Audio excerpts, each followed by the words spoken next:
siang. Kami dari kelompok 6 ingin memperkenalkan nama kami. Perkenalkan, nama saya Janina Arwan Rafi dengan NIM 222118123 kelas C13 Prodi Pendidikan Guru Sekolah Dasar. Saya sebagai koordinator kelompok 6. Perkenalkan, nama saya Yogi Mangesa dengan NIM 222118154 kelas C13 dari Prodi Pendidikan Sekolah Dasar.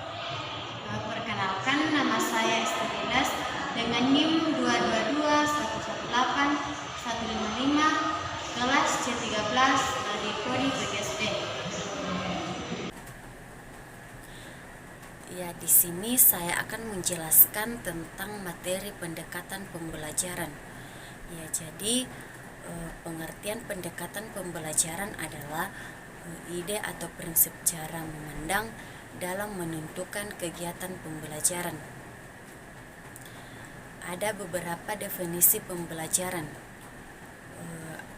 Menurut Syaiful, pendekatan pembelajaran adalah suatu pandangan guru terhadap siswa dalam menilai, menentukan sikap dan perbuatan yang dihadapi dengan harapan dapat memecahkan masalah dalam mengelola kelas yang nyaman dan menyenangkan dalam proses pembelajaran.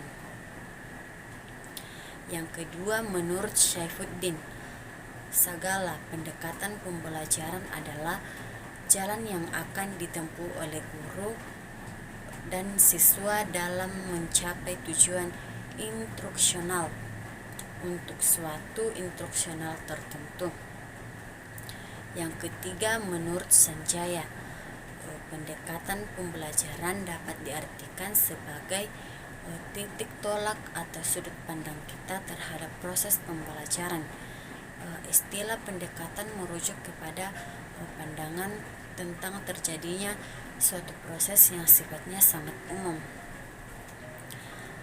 Adapun jenis pendekatan pembelajaran. Pembelajaran ini merupakan suatu panutan yang berusaha meningkatkan kemampuan kognitif, efektif, dan psikomotorik siswa dalam pengelolaan pesan sehingga tercapai sasaran belajar. Ada 4 macam tinjauan pendekatan pembelajaran, yaitu yang pertama, pengorganisasian siswa. Pendekatan pembelajaran ini dapat dilakukan dengan melalui pembelajaran secara individual. Pembelajaran dengan sistem ini bertujuan untuk memberi kesempatan siswa untuk belajar sesuai dengan kemampuan sendiri. Dapat mengembangkan kemampuan individu secara optimal dan pembelajaran secara kelompok.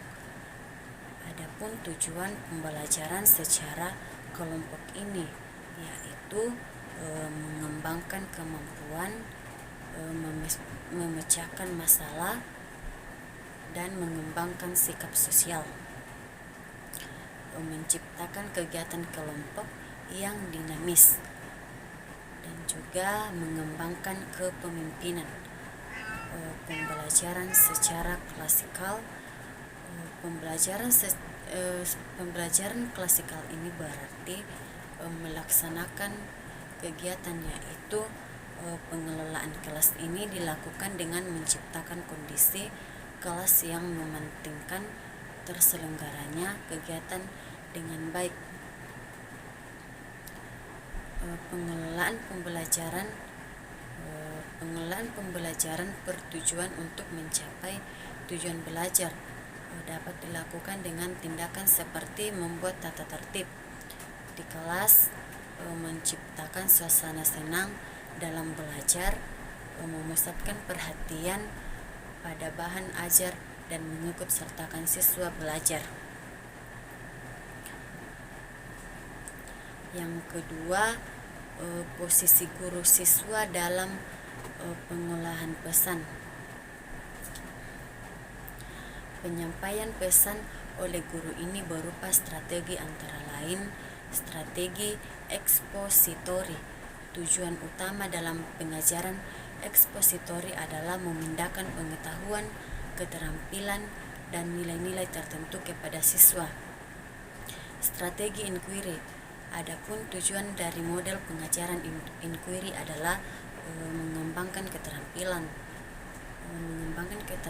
intelektual, berpikir kritis dalam pemecahan masalah. Yang ketiga, pencapaian. Kemampuan dalam pembelajaran siswa yang belajar diharapkan akan mengalami perubahan. Perubahan tersebut dapat meningkatkan kemampuan mental seperti ranah kognitif, afektif, dan psikomotorik. Kemampuan yang dicapai dalam pembelajaran adalah tujuan pembelajaran. Dan jenis yang keempat yaitu pengolahan pesan. Ada 2 jenis pengolahan pesan. Yang pertama, pengolahan secara deduktif. Pengolahan pesan dengan cara ini dimulai dengan mengemukakan generalisasi oleh guru, kemudian dilanjutkan dengan menjelaskan konsep-konsep dan mencari data yang berlaku dengan siswa. Yang kedua, pengolahan secara induktif. Pengelolaan pesan induktif ini dimulai dengan menyampaikan fakta khusus, kemudian menyusun konsep berdasarkan fakta-fakta. Penyusunan generalisasi berupa hipotesis, menguji hipotesis, dan menarik kesimpulan. Di sini saya akan menjelaskan materi tentang pendekatan pembelajaran. Ada 10 macam pendekatan pembelajaran. Yang pertama, pendekatan kontekstual. Pendekatan kontekstual adalah konsep belajar yang membantu guru untuk menghubungkan antara materi yang diajarkan dengan situasi dunia nyata siswa, serta mendorong siswa membuat hubungan antara pengetahuan yang dimilikinya dengan penerapannya dalam kehidupan mereka sebagai anggota keluarga maupun masyarakat. Dalam konteks ini, siswa perlu memahami apa itu belajar, manfaat dalam status apa mereka, dan bagaimana mencapainya. Dengan demikian, siswa nantinya akan menyadari bahwa yang mereka pelajari akan berguna untuk kehidupannya nanti. Selain itu juga membuat mereka memposisikan sebagai diri sendiri yang membutuhkan bekal yang bermanfaat untuk hidupnya nanti dan akan berusaha untuk mencapainya. Pendekatan kontekstual dilakukan dengan melibatkan komponen-komponen pembelajaran yang efektif, antara lain konstruktivisme, bertanya, menemukan masyarakat belajar, pemodelan, refleksi, dan penilaian sebenarnya. Yang kedua, pendekatan konstruktivisme. Pendekatan konstruktivisme adalah pendekatan dalam pembelajaran yang menekankan pada tingkat kreativitas siswa dalam menyalurkan ide-ide baru yang bisa diperlukan bagi pengembangan diri siswa yang didasarkan pada pengetahuan.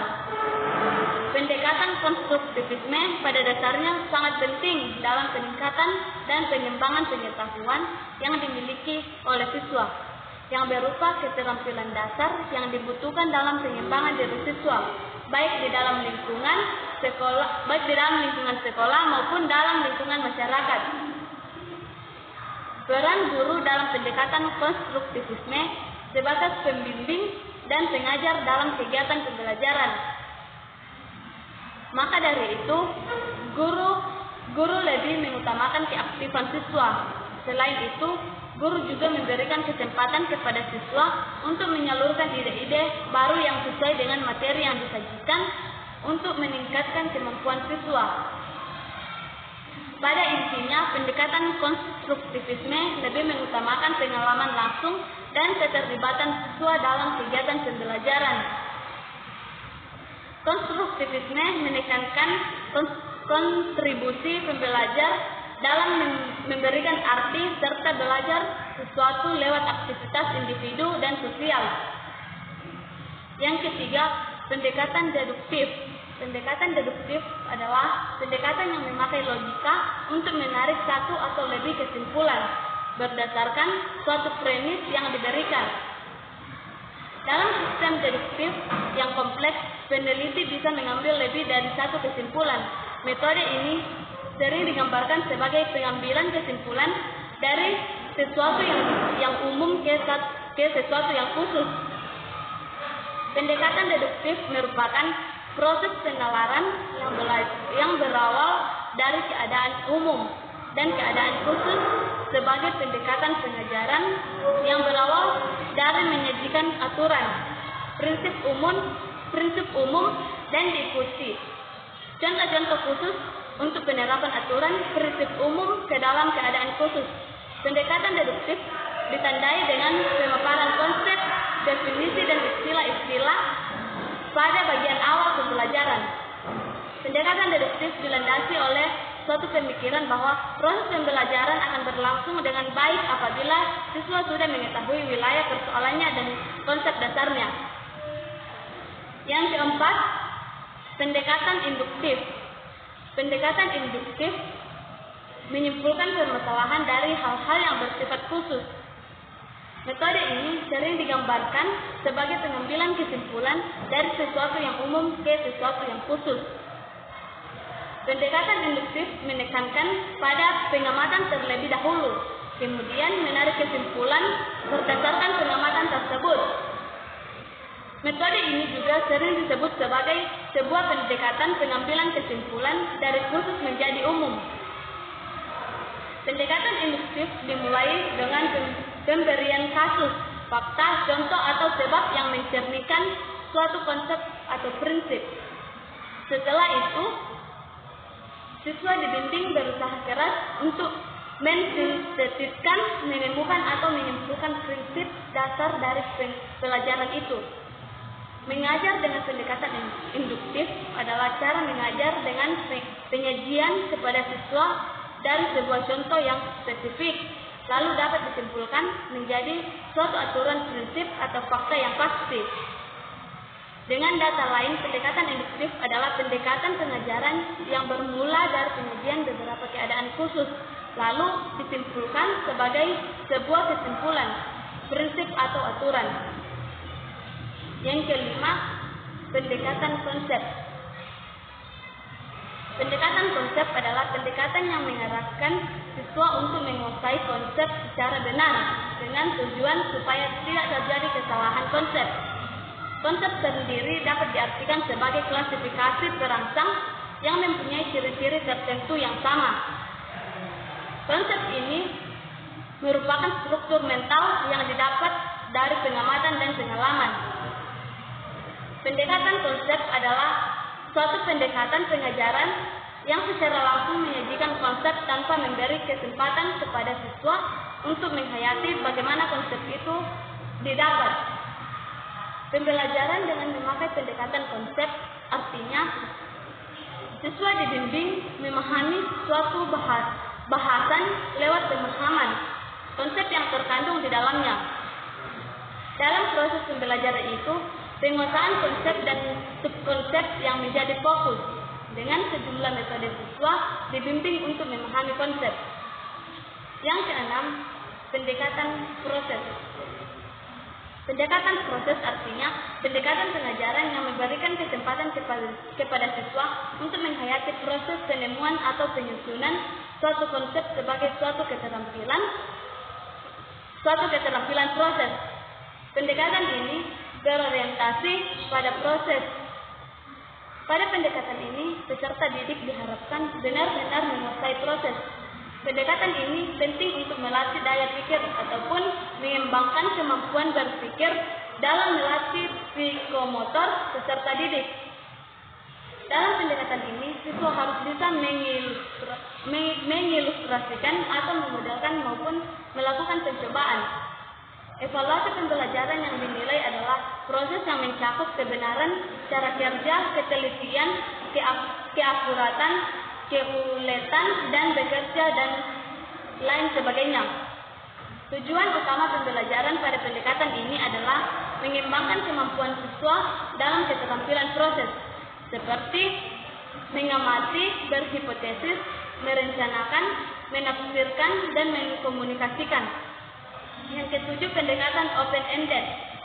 Open-ended problem atau soal terbuka menurut Suherman adalah problem yang diformulasikan mempunyai multi jawaban yang benar. Siswa dihadapkan dengan open-ended problem atau problem tak lengkap. Tujuannya bukan untuk memperoleh jawaban, namun menekankan pada cara bagaimana sampai pada suatu jawaban. Contoh penerapan open-ended dalam kegiatan pembelajaran adalah siswa diminta mengembangkan metode, cara, atau pendekatan yang berbeda dalam menjawab permasalahan yang diberikan, bukan berorientasi pada hasil akhir. Pembelajaran dengan pendekatan ini diawali dengan masalah terbuka yang diberikan kepada siswa. Kegiatan pembelajaran harus mengarah dan membawa siswa dalam menjawab masalah dengan banyak cara dan memungkinkan juga dengan banyak jawaban. Sehingga hal ini merangsang kemampuan intelektual dan pengalaman siswa dalam proses menemukan sesuatu yang baru. Tujuan pembelajaran open-ended problem adalah membantu mengembangkan kegiatan kreatif dan pola pikir dan matematik siswa lewat problem posing secara simultan. Artinya, kegiatan kreatif dan pola pikir matematik siswa harus dikembangkan semaksimal mungkin sesuai dengan kemampuan setiap siswa. Pendekatan ini memberikan kesempatan kepada siswa untuk menginvestigasi beragam strategi dan cara yang diyakininya sesuai dengan kemampuan mengkolaborasi, mengkolaborisasi permasalahan. Pokok pikiran pembelajaran ini adalah pembelajaran yang membangun kegiatan interaktif antara matematik dan siswa, sehingga mengajak siswa untuk menjawab permasalahan lewat berbagai strategi. Nomor 8, pendekatan saintifik. Pendekatan saintifik adalah proses pembelajaran yang dibuat supaya siswa aktif mengkonstruksi pengetahuan, keterampilan, dan lainnya lewat tahapan mengamati, menalar, bertanya, mencoba, dan membentuk jejaring untuk semua mata pelajaran. Pendekatan ilmiah dalam pembelajaran, seluruh mata pelajaran mencakup menggali informasi lewat pengamatan, bertanya,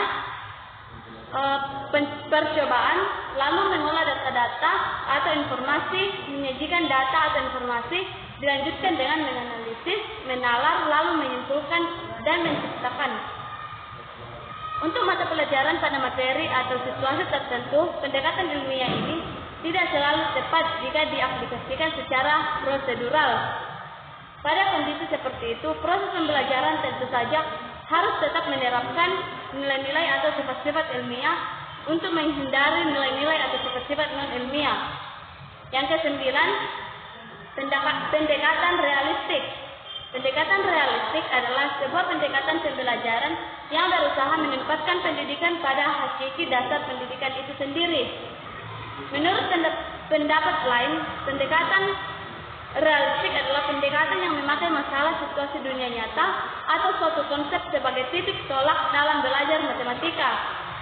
Dalam pembelajaran ini, strategi-strategi informasi siswa berkembang saat mereka menyelesaikan masalah pada situasi-situasi biasa yang sudah dikenal.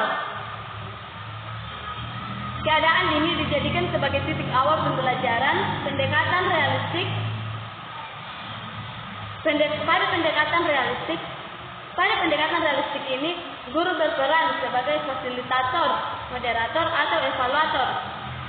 Sedangkan murid berpikir, mengkomunikasikan argumennya, mengklasifikasi jawaban mereka, dan melatih untuk saling menghargai strategi atau pendapat orang lain. Yang ke-10, pendekatan sains. Pendekatan sains, teknologi, dan masyarakat. Pendekatan ini adalah gabungan antara pendekatan konsep keterampilan proses, inquiry, dan discovery maupun pendekatan lingkungan.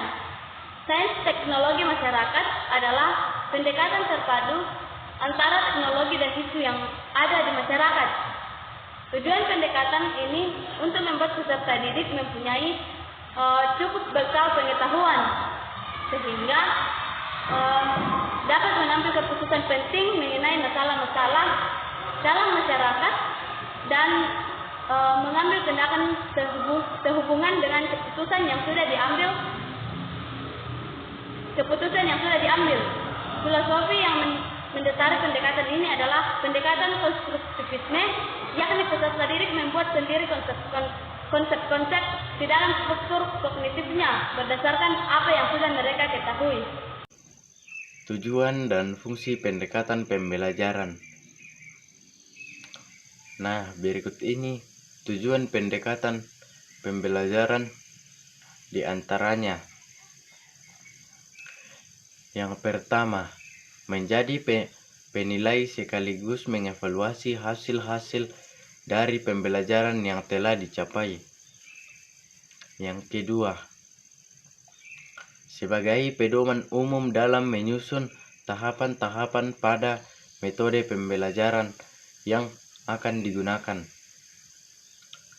Yang ketiga, dalam perancangan pembelajaran. Yang keempat, menganalisa masalah-masalah yang terjadi pada saat pembelajaran. Yang kelima, membantu dalam penilaian dari hasil penelitian dan pengembangan yang telah dilakukan. Pendekatan pembelajaran memiliki fungsi-fungsi sebagai berikut. Yang pertama, merupakan pedoman dalam penyusunan metode pembelajaran yang akan digunakan. Yang kedua, sebagai garis rujukan pelaksanaan proses belajar mengajar. Yang ketiga, sebagai tolak ukur penilaian proses belajar mengajar yang telah dilakukan. Yang keempat, sebagai akses pendiagnosis masalah pembelajaran yang timbul. Yang kelima, merupakan titik untuk melakukan penelitian dan pengembangan. Ciri-ciri pendekatan pembelajaran. Berdasarkan pengertian-pengertian di atas, dapat ditentukan beberapa unsur penting yang membedakan pendekatan dari konferensi pembelajaran yang lain. Yang pertama, merupakan sebuah filosofi atau landasan. Yang kedua, merupakan sudut pandang. Yang ketiga, serangkaian gagasan untuk mencapai tujuan tertentu. Yang keempat, jalan yang ditempuh untuk menyampaikan pembelajaran. Sebelum melaksanakan pendekatan ini, guru perlu menjana ide terkait dengan tema, mengenal pasti tema yang hendak digunakan, menyediakan serangkaian aktiviti kepada setiap komponen yang terkait dengan tema, merancang dan pusat pembelajaran supaya mempunyai suasana yang berkait dengan tema. Sampai di sini penjelasan kami tentang pendekatan pembelajaran.